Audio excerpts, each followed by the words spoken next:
अस्सलाम वालेकुम रहमतुल्लाहि व बरकातुहू। इलाका भर में हम ये पैगाम बता दें, पहुंचा दें कि हमने पहले समाजी सतह पे ये काविश और कोशिश की कि हमारे दोस्तों को ये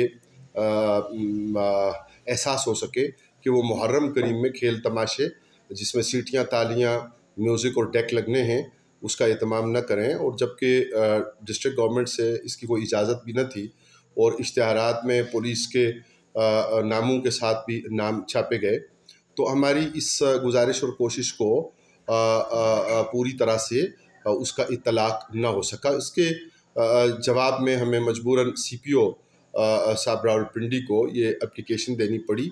हमारा मकसद अमन व अमान का क़याम है और कानून की बालादस्ती है।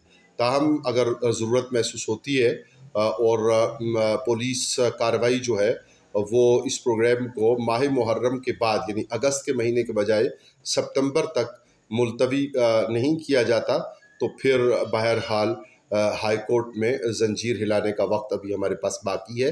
हमें उम्मीद है कि हमारे अहबाब जो इसका एहतमाम कर रहे हैं और मकामी इंतज़ामिया ताउन करेंगे।